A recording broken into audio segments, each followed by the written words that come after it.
أعلم ما تعلمون হে ফেরেশতা দল জেনে রাখো আমি আল্লাহ তাআলা যা জানি তোমরা সে সম্পর্কে জ্ঞান রাখো না আমি আল্লাহ তাআলা ভবিষ্যৎ সম্পর্কে যা জানি তোমরা সেই ভবিষ্যৎ সম্পর্কে জানো না আল্লাহ তাআলা আমাদের সৃষ্টি করার আগে ফেরেশতাদেরকে সৃষ্টি করেন ফেরেশতাদের মধ্যে আল্লাহ তাআলা একটা গুণ দিলেন তারা আল্লাহ তাআলার ইবাদত করতে পারে আল্লাহ তাআলার গুণান্বিত হতে পারে আল্লাহ অনুগত্যশীল তারা কখনো আল্লাহর অবাধ্য করে না তো মানুষ আল্লাহ তাআলা দুনিয়ার মধ্যে ফয়সাল ভাই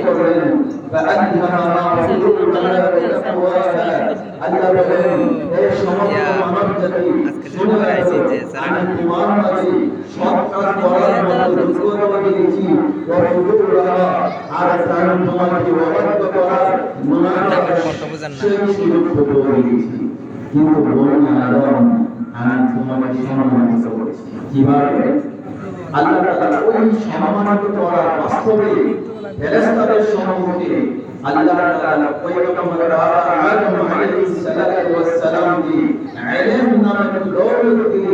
ইলম নামক নিয়ামত কি কোরআন আর হাদিসে আল্লাহর ওহী সেই জ্ঞান দিয়ে পয়গম্বর আদম আলাইহিস সালাতু ওয়াস সালাম কি সকল ফেরেশতাদের সামনে পেশ করে বলেন হে আমার ফেরেশতারা তোমরা বলেছিলে তোমরা শ্রেষ্ঠ তোমরা দিন রাত আমার ইবাদত করো শুনে রাখো আমি এমন একটা সৃষ্টি করেছি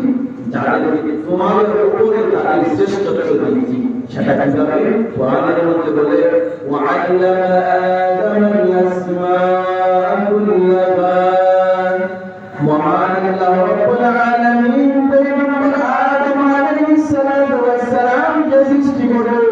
পুরো পৃথিবীর যত জ্ঞান রয়েছে আসমানের জ্ঞান জমিনের জ্ঞান বাদ করোনা সকল কিছুর জ্ঞান আল্লাহ তাআলা পয়গম্বর আদম আলাইহিস সালাতু ওয়াস সালাম কে দিয়ে ফেরেশতাদের সম্মুখে পেশ করে বলেন হে আমার ফেরেশতারা পয়গম্বর আদম কে আমি ইলম নামক দৌলত দান করেছি পয়গম্বর আদম কে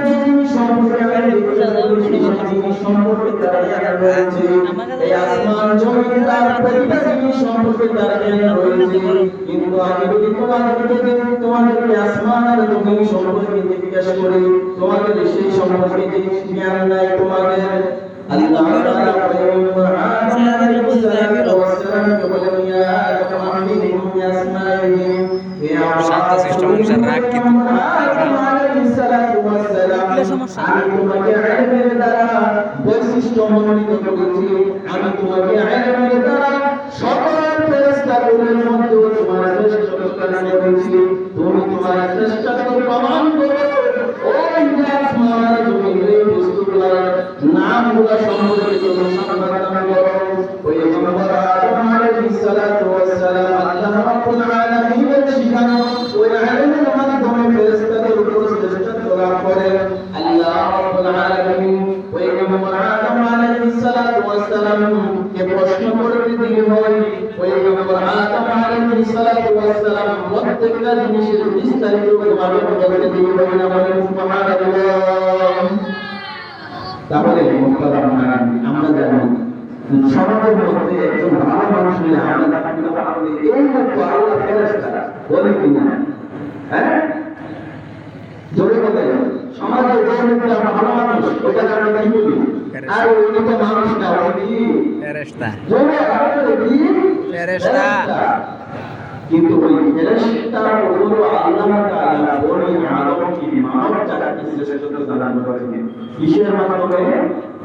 এই বর্ণনা দুইটাকে বলে কিসের মাধ্যমে ইলমের মাধ্যমে কোরআন এবং হাদিসের ইলমের মাধ্যমে ঠিক না ফেরেশতাদেরকে আল্লাহ তাআলা জিজ্ঞাসা করলেন ফেরেশতারা ওই জিনিসটা নাম কি ফেরেশতারা বলতে পারে কিন্তু পয়গম্বর আদম আলাইহিস সালামকে যখন জিজ্ঞাসা করলো পয়গম্বর আদম আলাইহিস সালাম প্রতিটা জিনিসের নাম বললেন ওই ইলম দ্বারা বোঝা গেল এই ইলম দ্বারা মানুষ থাকে না মানুষ ফেরেশতার চেয়ে দামি বলে বলে এবারে আমরা একটা মসজিদের খতিব সাহেব ইমাম ও খতিব এই ইলম কিসের এই ইলম হচ্ছে ইলম ওহী কোরআন এবং হাদিস সেই ইলম দ্বারা মানব জাতি আরে আমি আমার পিছনে নারী হোক, ছোট হোক, আমি নামাজ পড়াইছি বেটা পিছনে নামাজ পড়ছি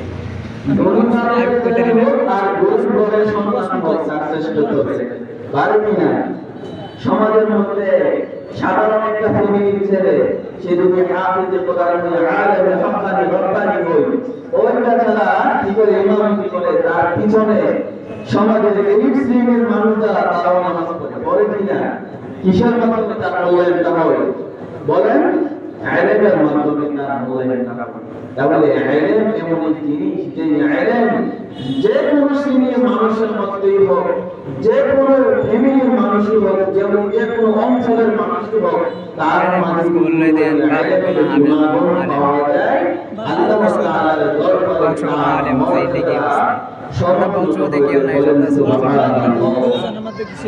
আল্লাহ তাআলা বলেন ইল্লাহু আল্লাযীনা আমানু ওয়াল্লাযীনা উতুল ইলমা দারাজাত আল্লাহ তাআলা আলেম এটার কারণ যারা ঈমান আনয়ন করেছে এবং যাদেরকে আল্লাহ তাআলা ইলম দান করেছেন কোরআন এবং হাদিসের শিক্ষা করার যোগ্যতা দান করেছেন মহান আল্লাহ তাআলা তাদের মর্যাদাকে বাড়িয়ে দিয়েছেন বলেন সুবহানাল্লাহ আত্মা হইছে জালেম আজকে সমাজে সুরটা যদি প্রধানমন্ত্রী হয় এই যে আমাদের প্রধান উপদেষ্টা উনি ডিগ্রি দেয় পিএইচডি ডিগ্রি দেয় উনি পিএইচডি ডিগ্রি টাকা সত্ত্বেও ইমামতির বেলায় কে করছে উনি ইমামতি করছে নাকি আরেকজন আলেমের পিছনে নামাজ পড়ছে আরেকজন আলেমের পিছনে নামাজ পড়ছে